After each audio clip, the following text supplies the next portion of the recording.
Dr. Elena Vasquez pressed her finger against the glass wall of her laboratory and watched the stars beyond New Geneva Station. The view was beautiful, but she knew better than most that beauty could hide terrible truths. She had been studying alien biology for 15 years, and something was wrong with the data she kept finding.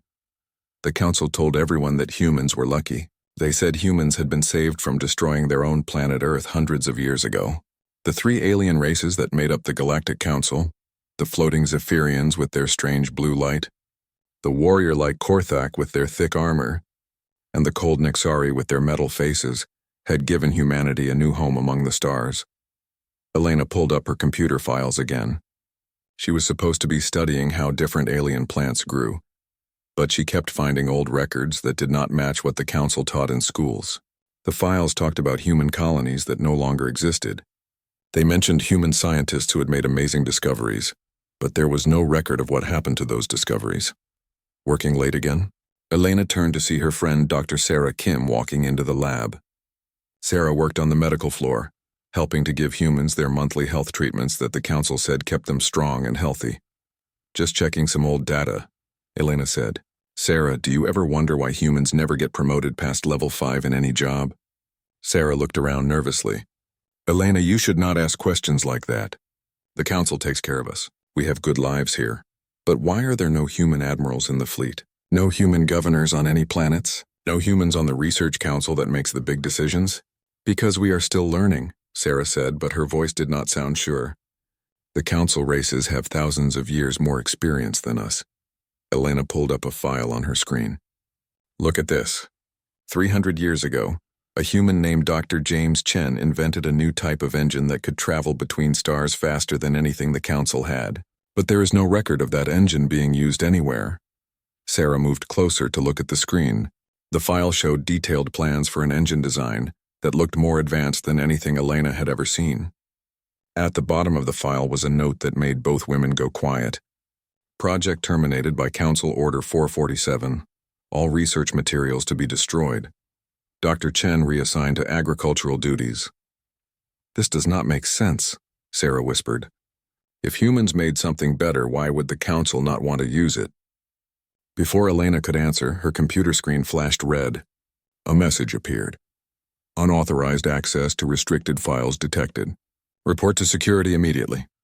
Elena quickly closed the files and grabbed Sarah's hand. We need to leave now. They walked quickly through the station's long hallways. New Geneva Station was huge, with over 2 million humans living and working in its different sections. The walls were made of clean white metal, and soft music played from hidden speakers. Everything looked perfect and peaceful. But as they walked, Elena noticed things she had never paid attention to before. There were cameras everywhere. Korthak guards stood at every intersection between sections, and she realized that all the important areas, the command center, the main computer core, the communication arrays, were in sections where humans were not allowed to go. They reached Elena's apartment in the residential section. Like all human homes on the station, it was comfortable but small. The walls could show any view Elena wanted, mountains, oceans, or forests from Earth, but they were still walls. Sarah, I need to tell you something, Elena said, after making sure her door was locked. I have been finding these strange files for months. Every time I try to research human history, I find pieces that do not match what we were taught. Sarah sat down on Elena's couch. What kind of pieces? Elena pulled out a small data pad that she kept hidden. Records of human colonies that were destroyed.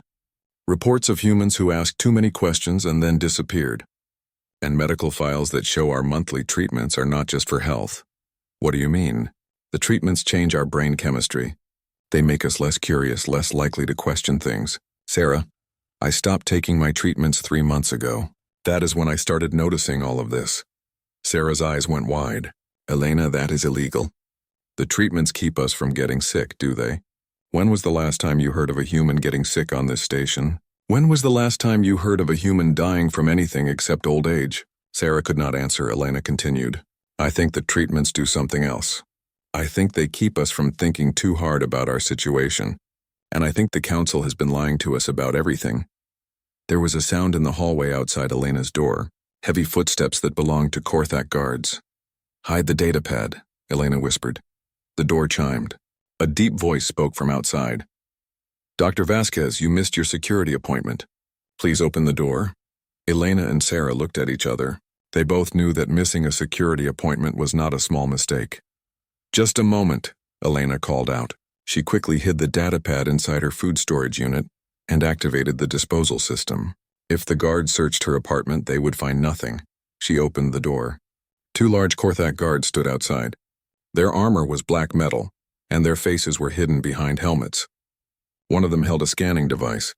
"Dr. Vasquez, you accessed restricted files today. Please come with us for questioning." "I was just doing research for my plant biology project," Elena said, trying to keep her voice steady. "The computer shows you looked at files about human history and engineering. These files are not related to plant biology." The second guard stepped into the apartment and began scanning the walls with his device. Sarah pressed herself against the far wall, trying to stay out of the way. "Dr. Vasquez, you will come with us now. Your friend may return to her quarters." Elena had no choice. She followed the guards out of her apartment and down the hallway. As they walked, she saw other humans watching from their doorways. Their faces showed fear, but also something else: recognition. She was not the first person to be taken away for asking questions. The guards brought her to a small room in the security section. The walls were bare metal, and there was only a table and two chairs. One of the guards left, but the other stayed by the door. After a few minutes, a Nexari entered the room. The alien's face was smooth metal with glowing blue eyes. When it spoke, its voice sounded like it came from a computer. "Dr. Vasquez, you have been accessing files without permission. This behavior concerns us." "I was just curious about human history," Elena said. "Curiosity is not always beneficial. The Council provides humans with all the information they need to live good lives. Why do you seek more?" Elena thought carefully about her answer. "I am a scientist. Scientists ask questions. It is what we do." The Nexari was quiet for a long moment. Its blue eyes seemed to study Elena's face. "Dr. Vasquez, humans are protected members of the Galactic Council, but protection requires trust. If humans cannot trust the Council's guidance, then perhaps humans need more guidance." "What does that mean?" "It means you will report for enhanced medical treatment tomorrow. This treatment will help you focus on your important work and worry less about unnecessary questions." Elena felt a chill run down her back. She realized that the Nexari was talking about changing her brain to make her stop asking questions. The Council did not want curious humans. They wanted humans who would obey without thinking. "I understand," she said, though she did not plan to report for any treatment. The guard escorted her back to her apartment. Sarah was gone, probably told to leave by the security team. Elena sat alone in her comfortable prison and began to plan. She could not be the only human who had noticed these things. Somewhere on this station there had to be others who were asking questions, and tomorrow she would find them. Elena did not sleep that night. She sat by her window and watched the maintenance crews working on the outside of the station. The workers wore spacesuits and moved carefully along the station's hull, checking systems and replacing parts. Most of them were human. She had an idea. The next morning, Elena did not report for her enhanced medical treatment. Instead, she went to the maintenance section of the station. This was one of the few areas where humans had more freedom to move around, because the Council races did not like to do the dirty work of keeping the station running. She found the supervisor's office and knocked on the door. "Come in," a voice called. Elena entered to see a man about, her age sitting behind a desk, covered with repair schedules and equipment lists. He had dark hair and tired eyes, but he smiled when he saw her. "Can I help you? You look like you are from the science sections." "I am Dr. Elena Vasquez. I work in xenobiology." "Are you the maintenance supervisor?" "Jacob Chen. And yes, I run the day shift crew." "What can I do for you, Dr. Vasquez?" Elena looked around the office. It was smaller than her lab and had no windows, but it felt more real than the clean white spaces where she usually worked. "I need to ask you something, but it might be dangerous to talk about." Jakob's expression became serious. "Close the door." Elena shut the door and sat down across from Jakob's desk. "Have you ever noticed anything strange about the way this station is run?" Jakob leaned back in his chair and studied her face. "That depends on what you mean by strange. I mean like why humans never get promoted to important positions, or why we have to take medical treatments every month, or why the Council destroys human research that might be too advanced." Jakob was quiet for a long moment. Then he reached into his desk and pulled out a small device that looked like a radio. He turned it on and it began making a soft humming sound. "That device will block any listening equipment in this room," he said. "Now we can talk freely." Elena felt a wave of relief. "You know about the surveillance." "Dr. Vasquez, I have been working in maintenance for 20 years. I fix the cameras, the microphones, the computers that watch everything humans do on this station. I know exactly how closely we are monitored." "Then you know we are not really free." Jakob nodded. "The question is, what are you planning to do about it?" Elena was surprised by his directness. "I was hoping to find other people who have noticed the same things I have. People who might want to learn the truth." "The truth about what?" "About what really happened when the Council saved humanity. About why they are so afraid of human creativity that they drug us to keep us quiet. About what they did to all the humans who asked too many questions before us." Jakob opened a drawer in his desk and pulled out a datapad. "Dr. Vasquez, I think you should meet someone." He entered a code into the datapad and a map of the station appeared on the screen. But this was not the normal map that showed the official layout. This map showed hidden passages, forgotten storage areas, and maintenance tunnels that connected every section of the station. "Tonight at 2300 hours, go to Maintenance Tunnel C7. It is 3 levels down from your residential section. Tell whoever you meet there that Jakob sent you to learn about the quiet." "The quiet?" "You will understand tonight." Elena spent the rest of the day trying to act normal. She went to her lab and did routine work, but her mind was racing. When evening came, she told her computer that she was going to sleep early and turned off her apartment lights. Then she waited. At 22:30, Elena left her apartment and made her way to the maintenance levels. The hallways here were dimmer and narrower than in the residential areas. Pipes and cables ran along the walls and the air smelled like metal and recycled atmosphere. She found Tunnel C7 and walked into the darkness. Emergency lights provided just enough illumination to see where she was going. After walking for several minutes, she saw a light ahead. The tunnel opened into a small room that had been carved out of the station's structure.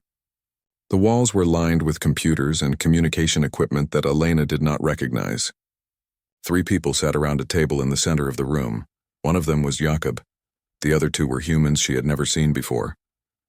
"Dr. Vasquez," Jakob said. "Welcome to the quiet." The other 2 people introduced themselves. Marcus Rivera was a former council military officer who had been demoted after asking too many questions about human soldiers who disappeared during missions. Lisa Park was a communications technician who had noticed that messages between human colonies often went missing or arrived changed. "We are not rebels," Marcus explained. "We are researchers. We gather information about what the Council is really doing to humanity." Lisa activated one of the computers, and holographic displays filled the air above the table. Elena saw maps of human colonies, population charts, and technical documents. "This is what we have learned," Lisa said. "The Council did not save humanity from destroying Earth. They conquered humanity after a war that lasted 50 years. The displays showed images of space battles and destroyed cities. Elena saw human ships that looked more advanced than anything the Council used today. Before the war, humans were expanding across this part of the galaxy faster than any species the Council had ever encountered. Marcus continued.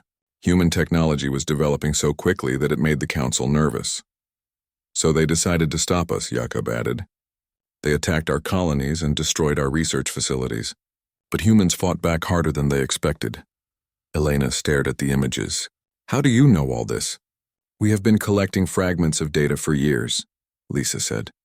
"Hidden files, deleted records, testimony from older humans who remember things from before their treatments began. It took us a long time to put the pieces together." Marcus pulled up another display. "The Council won the war, but they realized that simply killing all humans would waste our potential. So they came up with a different plan." The new display showed medical charts and chemical formulas. "They decided to keep humans alive but make us controllable. The monthly treatments do not keep us healthy. They change our brain chemistry to make us less creative, less curious, and less likely to work together on anything the Council has not approved." Elena felt sick. "How many humans know about this?" "Very few," Jakob said. "The treatments are very effective. Most humans are happy to live comfortable lives and not ask difficult questions. But some humans are naturally resistant to the treatments," Lisa added. "And some, like you, figure out how to stop taking them." Elena looked around the room at the equipment and data. What are you planning to do with this information? Marcus leaned forward. We are planning to wake up humanity. All of it, he explained their plan. The Quiet had members on dozens of human colonies and stations across Council space. They had been working for years to develop a way to reverse the effects of the treatments and restore human creativity and curiosity. The key is in our genetics, Lisa said. The Council has been using the treatments to suppress certain genes that make humans adaptable and innovative. But we think we can turn those genes back on. We call it Operation Prometheus, Jacob added, like the old Earth myth about bringing fire to humanity. Elena asked the obvious question. What happens when the Council realizes what you are doing? The three members of the Quiet looked at each other. We think they will try to kill every human in the galaxy, Marcus said quietly. They cannot risk letting humanity reach its full potential again. Elena sat back in her chair. The weight of what they were telling her was almost too much to understand. So we are risking the extinction of our entire species. Yes, Jacob said. But the alternative is living as slaves forever, and letting the Council do to other species what they did to us. Lisa pulled up one more display. Elena, we are not the only species the Council has managed. They have done this before to at least 3 other intelligent races. Those species no longer exist.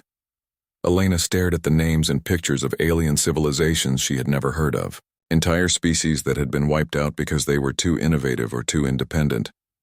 The Council presents itself as a benevolent organization that maintains peace in the galaxy, Marcus said, but they are actually a death cult that destroys any civilization that might challenge their control. Elena looked around the room again. How many people are in the Quiet?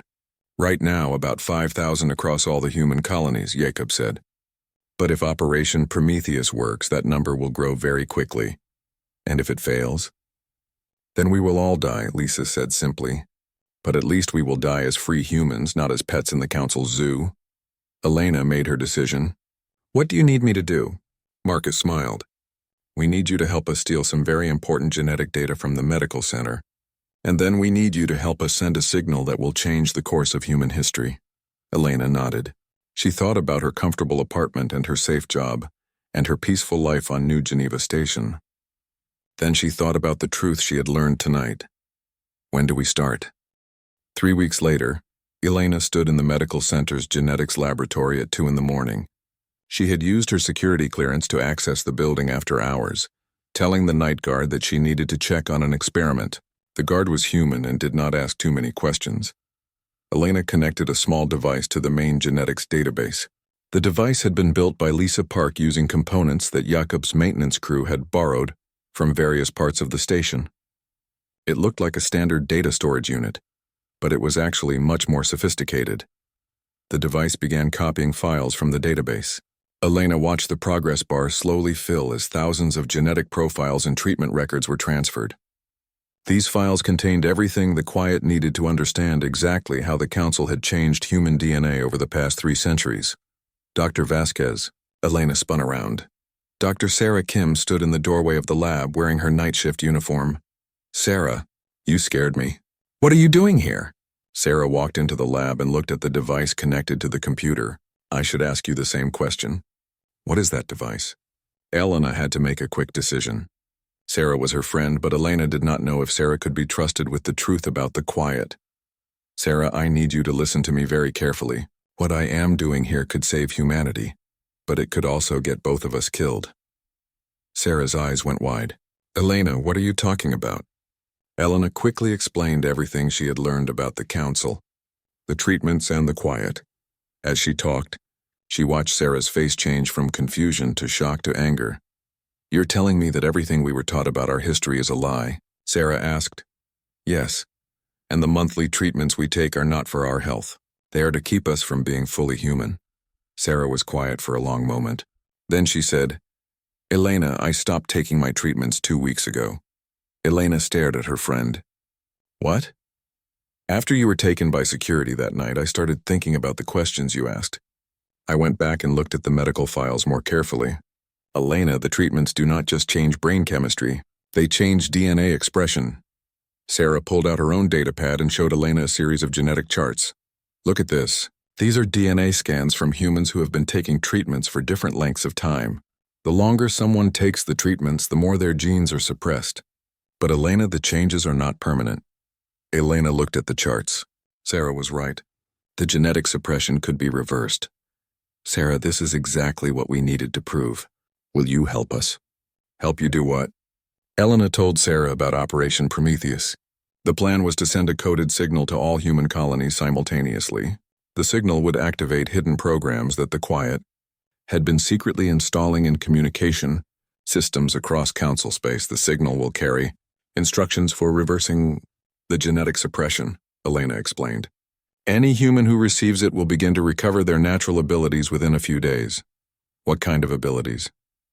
Enhanced creativity, better problem-solving skills, improved pattern recognition, and something the Council fears most: the ability to work together on complex projects without needing central authority. Sarah thought about this. Elena, if humans suddenly become smarter and more independent, the Council will notice. We know. That is why we have to activate every human colony at the same time. If we only wake up a few colonies, the Council will destroy them. But if we wake up all of humanity at once, we will be too spread out for them to stop. The data transfer completed, and Elena disconnected the device. Sarah, we need to go. The signal goes out in 3 days, and we have a lot of work to do. But as they left the medical center, alarms began to sound throughout the station. Red emergency lights flashed in the hallways, and automated announcements echoed from speakers. Attention all personnel. The station is now under security lockdown. All citizens must return to their quarters immediately. Elena and Sarah ran toward the residential section, but they found their path blocked by Korthak guards. The aliens wore full battle armor and carried energy weapons. Citizens, present identification, one of the guards commanded. Elena and Sarah showed their ID cards. The guard scanned them with a handheld device. Dr. Kim, return to your quarters. Dr. Vasquez, you will come with us. Why? Elena asked. Council security has questions for you. Sarah grabbed Elena's arm. Where are you taking her? That is not your concern, Dr. Kim. Return to your quarters now, or you will also be detained. Elena gave Sarah a meaningful look and pressed the data device into her friend's hand. Sarah, remember what we talked about. Make sure the right people get the information they need. The guards escorted Elena to a different part of the station than she had been taken to before. This section was in the council administration area, where humans were normally not allowed. The walls were made of a strange crystalline material that seemed to glow with its own light. They brought her to a large room with a high ceiling. 3 beings sat at a curved table facing her. Elena recognized the 3 major council races: a Zephyrian that looked like a cloud of blue energy, a Korthak warrior in ceremonial armor, and an Nexari whose metal face showed no expression. Dr. Elena Vasquez, the Nexari spoke first. You have been conducting unauthorized research into classified information. I was trying to understand human biology, Elena said. The Zephyrian's voice sounded like wind through leaves. You accessed historical records about human council relations. You downloaded genetic data from the medical center. These actions suggest coordinated activity. Elena realized that they knew much more than she had hoped. I was working alone. Were you? The Korthak asked. Its voice was deep and threatening. Our surveillance shows that you have been meeting with other humans in unauthorized locations. Elena's heart sank. If they knew about the Quiet, then Operation Prometheus was in danger. Dr. Vasquez, the Nexari continued, the Council has provided humanity with peace, security and prosperity for over 300 years. Why do you seek to disrupt this arrangement? Elena looked at the 3 aliens and made a decision. She was probably going to die anyway, so she might as well tell them what she really thought. Because you stole our freedom. Because you turned us into pets. Because you murdered billions of humans and then convinced the survivors that you saved us. The room became very quiet. The 3 council members looked at each other in a way that Elena could not interpret. Dr. Vasquez, the Zephyrian said slowly, you have been exposed to dangerous ideas that threaten galactic stability. The Council cannot allow these ideas to spread. What are you going to do? Drug me until I forget everything I learned? No, the Korthak said. Enhanced medical treatment is no longer sufficient for humans like you. The Council has authorized a more permanent solution. Elena understood. They were going to kill her. But before any of the council members could give orders to the guards, the lights in the room began to flicker. Alarms sounded in the distance, and Elena heard explosions coming from somewhere else in the station. "What is happening?" the Nexari demanded. A Korthak officer ran into the room. "Council members, we have multiple security breaches throughout the station. Human maintenance crews are sabotaging critical systems." Elena smiled. Jakob and his team were creating a distraction. More alarms began to sound. The lights went out completely for several seconds, then came back on. In the confusion, Elena heard more explosions and the sound of energy weapons firing. "Council members," another officer reported, "we are receiving reports of similar incidents on human colonies throughout this sector. Coordinated sabotage operations are occurring simultaneously on 12 worlds." Elena's smile grew wider. Operation Prometheus had begun. The Zephyrian's blue glow became brighter and more agitated. "Impossible. Humans do not have the organizational capability for coordinated multi-world operations. Unless," the Nexari said slowly, "the genetic suppression treatments have become less effective than we believed." Elena laughed. "You spent so much time making sure we could not think clearly that you never noticed some of us learning to think anyway." The Korthak stood up from the table. "Execute the human. Then implement Containment Protocol 7 on all human colonies." Elena did not know what Containment Protocol 7 was, but it sounded bad. Before the guards could move, the door to the room exploded inward. Marcus Rivera and two other humans Elena did not recognize burst into the room, carrying weapons they had taken from Korthak guards. "Elena, get down," Marcus shouted. Elena dropped to the floor as energy blasts filled the air above her. The three council members tried to escape through a side door, but Marcus's team was faster. "The council members are alive," Marcus called out after the brief firefight ended. "We need them alive to broadcast the surrender order." Elena stood up and looked around the room. The guards were unconscious and the three council members were trapped behind their table. "Surrender order?" Elena asked. Marcus grinned. "Elena, the signal worked better than we hoped. Human colonies across the galaxy are awakening, and we are taking control of council installations everywhere. The war for human freedom has begun." Elena looked at the three council members who had controlled humanity for centuries. They looked smaller now and afraid.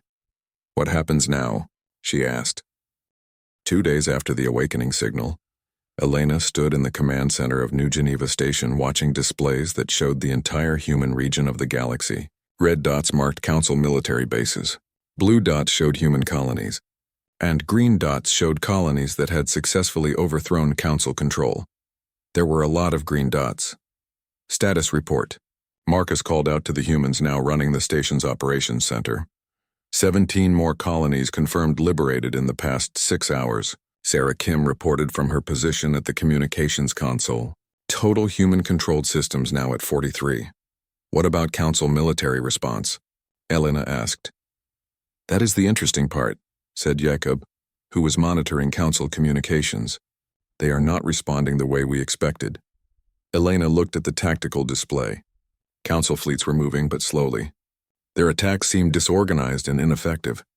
In several cases, human colonies with no military training had successfully fought off council warships using improvised weapons and tactics. "Show her the Kepler colony battle," Marcus said. Jacob pulled up a recorded video from 3 hours earlier. Elena watched as a council cruiser approached a small mining colony. The colony had no military ships, just cargo vessels and mining equipment. But as the council ship came closer, the humans did something unexpected. They used mining charges to blast chunks of asteroid into the cruiser's path. They modified cargo ships to ram the council vessel. And somehow a group of miners with no military training managed to coordinate their attack perfectly and drive off a warship. "How is this possible?" Elena asked. "The genetic awakening is working better than we hoped," Sarah explained. "Humans are not just getting smarter. We are getting better at working together, thinking creatively and solving problems that have never been solved before." Elena looked at more battle reports. On every world, humans were coming up with solutions that the council could not predict or counter. A farming colony had turned their irrigation system into a weapon. An industrial world had converted their factories to produce advanced weapons in a matter of hours. A research station had developed new types of shields using theories that did not exist a week ago. "The council is scared," Marcus said. They have never faced an enemy that could adapt this quickly. But Elena noticed something troubling in the reports. Marcus, look at this. The Council is pulling back their forces from the outer colonies. That is good news, right? No, look at where they are concentrating their ships.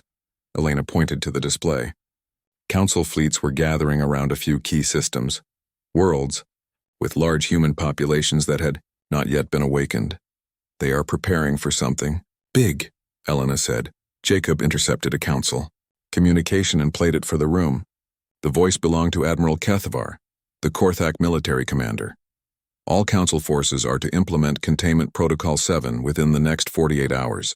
Priority targets are the core human worlds of Terra Nova, New Berlin, and Paradise Station. Total sterilization is authorized. The room went quiet. Sterilization? Sarah asked. Marcus's face was grim. They are going to destroy entire planets. Kill every human on worlds that they still control so we cannot awaken them. Elena felt sick. How many humans live on those worlds? About 50 million, Jacob said quietly. Elena stared at the numbers on the screen. The Council was planning to commit genocide on a scale that was hard to understand. We have to stop them, she said. How? Marcus asked. Those worlds are heavily defended. We do not have military ships that can fight Council battle cruisers. Then we do not fight them with ships, Elena said. We fight them with ideas. She walked to the communications console and began entering commands. Sarah, can you get me a direct channel to every human colony in the galaxy? Yes, but Elena, what are you planning? Something the Council will never expect. Elena activated the communication system. Her voice was broadcast to every human world, both those controlled by the Council and those that had been liberated. This is Dr. Elena Vasquez speaking to all humans everywhere. In 48 hours, the Council plans to destroy Terra Nova, New Berlin, and Paradise Station.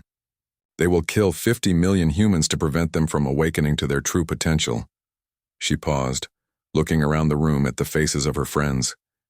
But we are not going to let that happen. We are going to save those worlds, and we are going to do it in a way that shows the entire galaxy what humanity really stands for. Elena explained her plan. It was impossible. It was dangerous, and it required every awakened human in the galaxy to work together on a project that had never been attempted before. You want to do what? Marcus asked when she finished. Move entire planets out of the path of the Council fleets. Elena, that is insane. Nobody has technology that can move planets.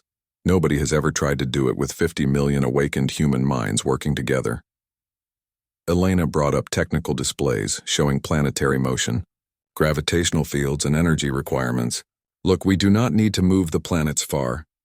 Just enough to disrupt the Council's targeting systems and give us time to evacuate the populations. Sarah ran calculations on her computer. Elena, the energy requirements are enormous, and we would need to coordinate the effort across dozens of worlds simultaneously. Then we coordinate it. That is what humans do best now. Work together to solve impossible problems. Elena sent detailed plans to every liberated human colony. The response was immediate. Scientists, engineers, miners, farmers, and factory workers all began contributing ideas and resources. On the industrial world of New Manchester, humans started building massive gravitational field generators using designs that were invented the day before. On the mining world of Asteroid Belt Station, workers began positioning nuclear charges in precisely calculated locations. On the research world of Einstein Prime, awakened human scientists developed new theories of physics in real time. But even as humans across the galaxy worked together on Elena's plan, the Council forces moved closer to their targets. Admiral Kethvar's fleet was only 24 hours away from Terra Nova. Elena, Marcus said, I have bad news. Our teams on Terra Nova report that the Council has increased security. They cannot get the awakening signal to the population. Elena looked at the display showing the massive Council fleet approaching Terra Nova. Then we will have to save 50 million people who do not even know they need to be saved. That makes the plan even more difficult. No, Elena said. It makes it more necessary. She opened a channel to all the awakened human worlds. Everyone, this is Elena. We have 18 hours to save Terra Nova. The humans there have not been awakened, so they will not understand what is happening. We have to save them anyway, because that is who we are now. Elena coordinated the most complex operation in human history, Gravitational generators came online across dozens of worlds. Mining charges were positioned around Terra Nova's orbital path. Energy fields were synchronized across light years of space, and somehow it worked. When Admiral Kethvar's fleet arrived at Terra Nova's coordinates, the planet was not there. It had been moved exactly 3 million kilometers from its original position, not far in astronomical terms, but far enough that the Council's weapons could not lock on target. The same thing happened at New Berlin and Paradise Station. The Council arrived to find empty space where their targets should have been, but Elena's plan had a second part. As the Council fleet searched for the missing planets, human ships approached from all directions. Not military vessels, but cargo ships, mining barges, research vessels, and converted civilian craft. The humans did not attack the Council fleets directly. Instead, they did something that confused the Council even more. They surrounded the Council ships and began broadcasting on all frequencies. Council forces, this is the Free Human Alliance. We do not want to destroy your ships. We want to talk, Admiral Kethvar responded with rage. Humans, you will surrender immediately or face total annihilation. Elena's voice came over the communication channel. Admiral, we have moved 3 planets out of your weapons range using technology that was invented in the past 2 days. We have coordinated the efforts of 43 worlds to save people we have never met, and we did it all without killing a single Council citizen. She paused. We think it is time for you to ask yourself what humans might accomplish if we were not trying to save ourselves from you. The Council fleet held its position, but did not fire. Admiral, Elena continued, we want to show you something. On Terra Nova, New Berlin, and Paradise Station, awakening signals finally reached the populations. 50 million humans began to wake up to their true potential, and the first thing they did was send a message to the Council fleet. Thank you for trying to protect the galaxy from us, the message said. But we do not want to conquer the galaxy. We want to save it. Elena smiled as she watched the Council fleet's formation begin to break apart. Some ships were withdrawing. Others were requesting permission to communicate with the humans. The war was not over, but something had changed. For the first time in 300 years, the Council was afraid of what humans might do next. And for the first time ever, that fear was making them want to listen. 6 months after the awakening, Elena stood in a room that had never existed before. The walls were made of crystal that seemed to grow from the floor, forming organic shapes that looked more like art than architecture. This was the new Council chamber, built on a neutral space station where humans and Council races were trying to learn how to work together. But today's meeting was not going well. The human proposals are impossible to implement, said Councillor Zarthek, the Nexari representative. You ask us to completely restructure galactic society. Elena looked across the table at the Council members. They looked different now than they had 6 months ago. Less confident, more worried. The easy superiority they had shown for centuries was gone. We are not asking you to restructure anything, Elena said calmly. We are asking you to stop preventing other species from structuring their own societies. It is the same thing, replied Councillor Vethamar, the Zephyrian. For 1,000 years, the Council has maintained order in the galaxy. Without central control, there will be chaos. Marcus Rivera, who now served as humanity's military coordinator, leaned forward. Councillor, with respect, your idea of order involved suppressing the development of every species you encountered. That is not order. That is death. Elena pulled up a holographic display that showed data from the past 6 months. Look at what has happened since humans were awakened. Crime rates have dropped on every human world. Production has increased. Scientific advancement has accelerated beyond anything in recorded history, and we have done it all without a central authority telling us what to do. But you are humans, said Councillor Grektor, the Korthak representative. Other species may not be capable of such self-organization. Sarah Kim, who now led humanity's medical research division, stood up from her seat. Councillor, we have something to show you. Sarah activated another display. This one showed genetic data from multiple species. Over the past few months, we have been analyzing the genetic patterns of other species in Council space. What we found is disturbing. The display showed comparison charts between current alien populations and genetic samples from historical archives. Every species under Council control has been subjected to the same genetic suppression that was used on humans. The Deltans, the Orions, the Centaurians, All of them have had their natural creativity and independence systematically reduced. Elena watched the faces of the council members as they looked at the data. She saw something she had never seen before: shame. You did not just conquer these species, Elena continued. You lobotomized them, and then you convinced yourselves that they were naturally inferior. Counselor Zarthek's metal face showed no expression, but his voice was quieter than usual. The suppression treatments were necessary to prevent conflicts between species. Were they? Marcus asked. Or were they necessary to prevent species from becoming powerful enough to challenge council authority? Elena brought up another display. This one showed recent events from across the galaxy.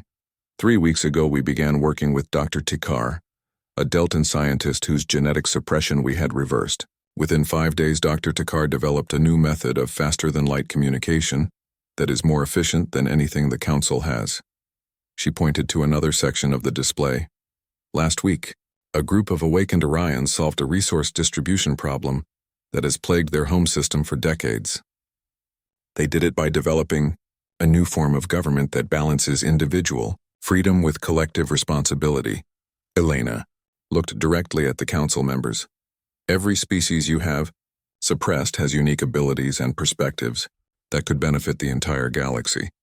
But you were so afraid of losing control that you destroyed the very diversity that makes galactic civilization valuable. Counselor Vethmar's blue glow dimmed. What you describe sounds like chaos. Without guidance, these species will make mistakes. They will fight wars. They will destroy themselves. Maybe, Elena admitted. But they will also create things that none of us can imagine. They will solve problems that we did not even know existed, and they will do it by working together voluntarily, not because they are forced to obey. Elena stood up and walked to the window that looked out into space. She could see ships from dozens of different species docked at the station. Many of them were new designs created by awakened species working together. Counselors, I want to tell you a story, Elena said. 2 months ago, we discovered that the star system containing the Centaurian homeworld was becoming unstable. The star was showing signs that it might go supernova within the next 50 years. She turned back to face the room. Under the old council system, what would have happened? The council would have formed a committee.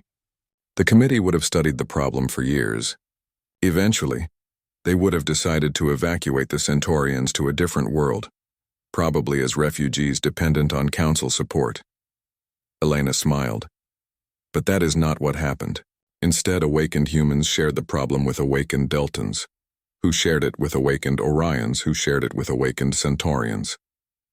Within 3 weeks, they had developed a plan to stabilize the star using a combination of human gravitational technology, Deltan energy manipulation, Orion mathematical modeling, and Centaurian stellar engineering. She brought up video footage of the operation. Yesterday, they implemented their plan. The Centaurian star is now stable. An entire world was saved, not by council authority, but by free beings choosing to help each other. The room was quiet for a long moment. Finally, Counselor Grektor spoke. What you describe is impressive, but it is one example. How do we know this cooperation will continue? How do we know these species will not turn their new abilities against each other? Elena sat back down at the table. Counselor, we do not know. But we have learned something important about fear. She looked at each of the council members in turn. For 1,000 years, the council has been afraid that other species would become powerful enough to threaten you, so you made sure they could never reach their full potential. But your fear created exactly the situation you were trying to prevent. Elena brought up historical data showing the timeline of council expansion. Every species you encountered had the choice of submission or destruction. You never gave them the option of partnership. You created a galaxy where power meant oppression, where strength meant the ability to suppress others. She pointed to more recent data. But awakened humans have shown a different way. When we became powerful enough to destroy the council, we chose not to. When we could have taken revenge for centuries of oppression, we chose to offer cooperation instead. Elena stood up again. The species of this galaxy are not your enemies, counselors. They never were. They are your potential partners in building something greater than any of us could achieve alone. Counselor Zarthek was quiet for a long moment. Then he said, "What exactly are you proposing?" Elena smiled. "We are proposing that the council dissolve itself." The reaction was immediate and loud. All 3 counselors began speaking at once. their voices filled with shock and anger. Elena waited for the noise to die down. We propose replacing the council with something new. A voluntary association of free species who choose to work together on common problems. No species would have authority over another. No central government would have the power to suppress development or enforce conformity. That is anarchy, Councillor Vethamar said. No, Marcus replied. That is freedom. Elena brought up one final display. This one showed a map of the galaxy with proposed territories for each species. This is what we envision. Each species controls their own worlds and makes their own decisions. But when problems arise that affect multiple species, we work together to solve them. She pointed to various symbols on the map. Joint research stations where different species can collaborate. Trade networks based on mutual benefit rather than exploitation. Defense agreements to protect against external threats.